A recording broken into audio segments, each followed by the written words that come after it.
악마에 관련된 영화가 참 많습니다. 실화를 가져다가 만든 엑소시스트.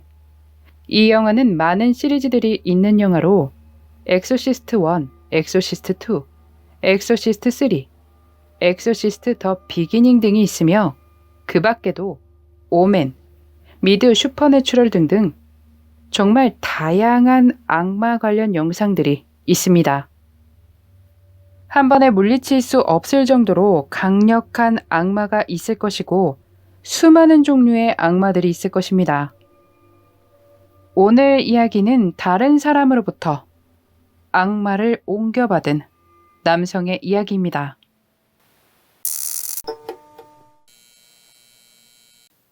(1981년 2월 16일) 코네티컷주 브루필드의 저녁시간.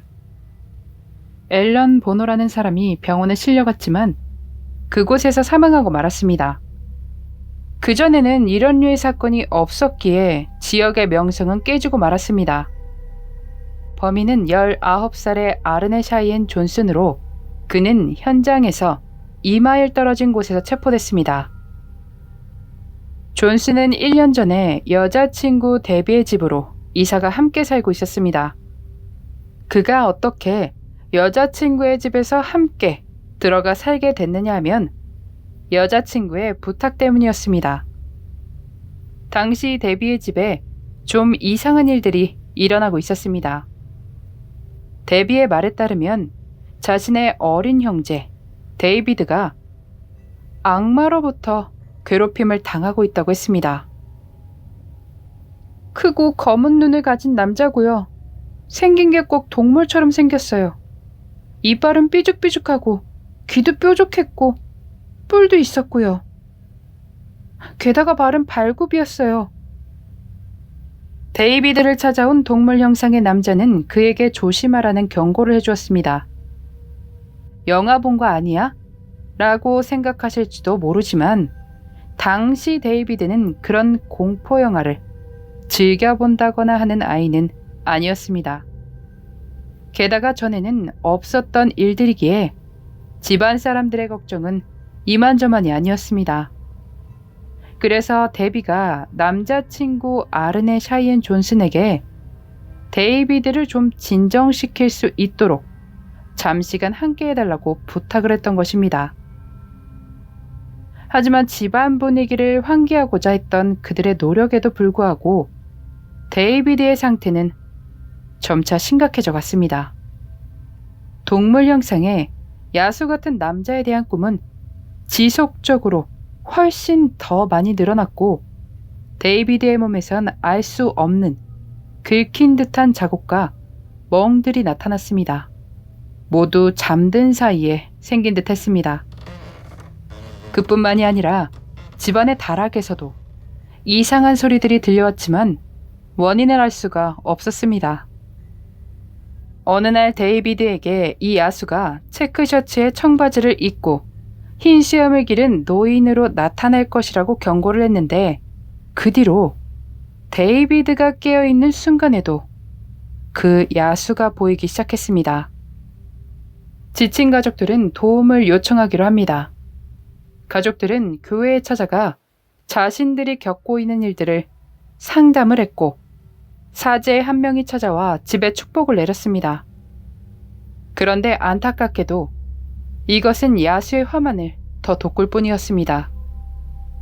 야수는 분노를 표출합니다.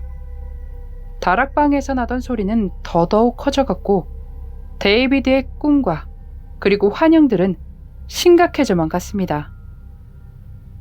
데이비드는 가족들에게 쉬, 쉬 소리를 내고는 했고 그게 아니면 다른 여러 사람의 목소리로 말을 하곤 했습니다. 게다가 30분마다 발작을 일으켰기에 그가 자는 동안 가족들이 그의 곁을 지켜야만 했습니다. 정말 얼마나 힘들었을까요? 데이비드도 데이비드지만 그를 간호하는 가족들, 그들은 얼마나 심적으로 지치겠습니까? 가족의 병간호는 당연히 할 수 있는 일이지만 이게 좋아지는 것 없이 탈출구가 전혀 보이지 않고 무한반복이라면 지치기 마련입니다. 사람이니까요. 그래서 가족들은 전문가들에게 도움을 구해보기로 했습니다. 애나벨을 보신 분 혹은 유령에 대해 흥미로움을 느끼시는 분들이라면 알고 계시는 유명한 워렌 부부에게 도움을 요청합니다. 부부는 브루필드로 출발했습니다. 남편이 데이비드에게 질문을 하는 동안 로레인은 옆에서 그것을 지켜보았습니다. 로레인의 말에 따르면 데이비드 옆에 검고 안개 같은 무언가를 보았다고 합니다. 또 데이비드가 보이지 않는 손이 그의 숨을 막고 있다고 불만을 털어놨는데 로레인 역시 그게 맞다고 느꼈습니다.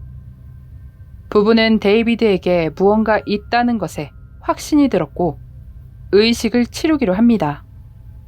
워렌 부부와 4명의 사제들이 데이비드 안에 있는 43개의 악마들을 물리치기 위해 3번의 엑소시즘을 행했습니다.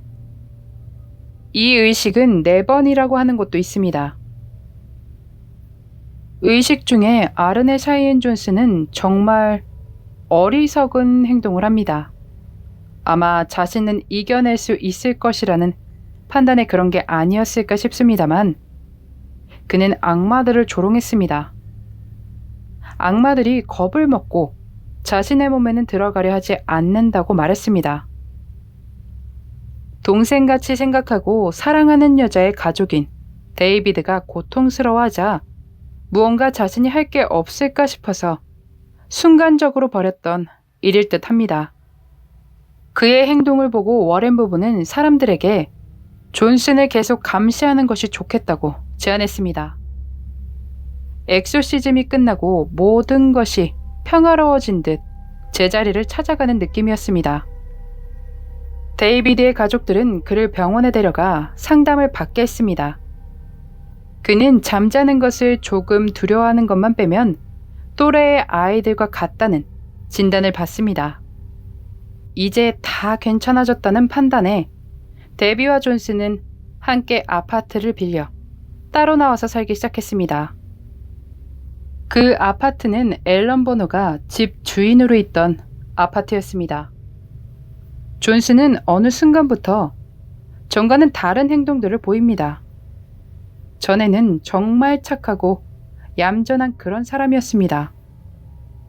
엄마를 돕기 위해 고등학교 중퇴를 하고 모은 돈으로 좋은 차는 아니지만 엄마에게 차를 선물하기도 했던 열심히 살던 그런 젊은이였습니다. 그렇게 열심히 살던 그가 아무 일도 하지 않고 동물처럼 으르렁거리다가 야수를 보고 말겠다고 소리치기 시작했습니다. 데이비드를 괴롭혀왔던 그 야수를요. 자잘자잘한 일들이 생기며 경찰들과 마찰도 생겼고 제정신이 아닌 듯 보였습니다. 2월 16일 사건이 일어난 그날은 존슨과 그의 여동생 데비 그리고 데비의 사촌동생 메리까지 4사람이 함께 시간을 보내고 있었습니다. 이건 사람들마다 조금씩 다른 이야기입니다만 어디서는 존슨과 앨런 2사람이 술을 잔뜩 마셨다고 하고 어디서는 앨런이 술을 잔뜩 마셨을 것이라고 합니다. 그들은 함께 술을 마시고 나중에 존슨의 집으로 이동했다고 합니다.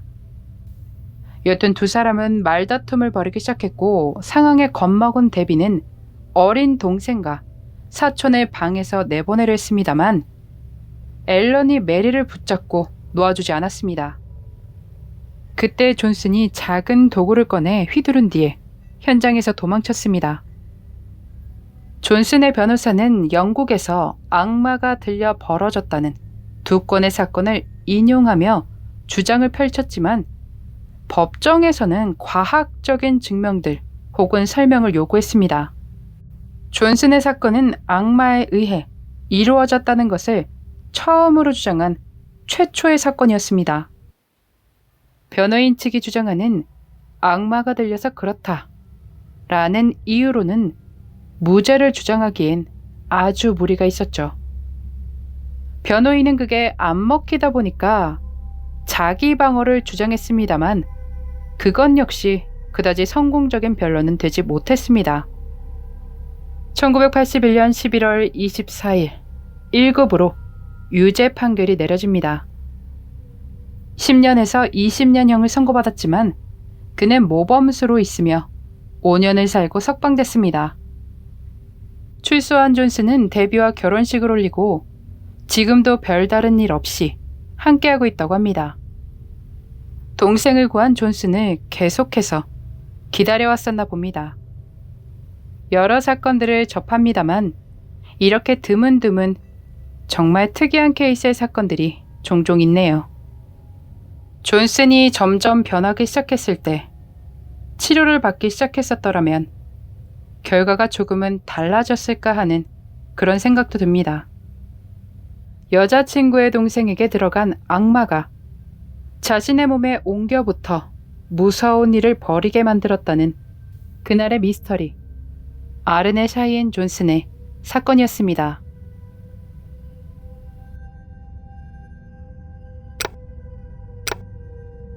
마지막까지 시청해주셔서 감사합니다. 좋아요와 구독은 저에게 큰 힘을 줍니다. 오늘 하루도 수고하셨습니다. 좋은 밤 보내세요.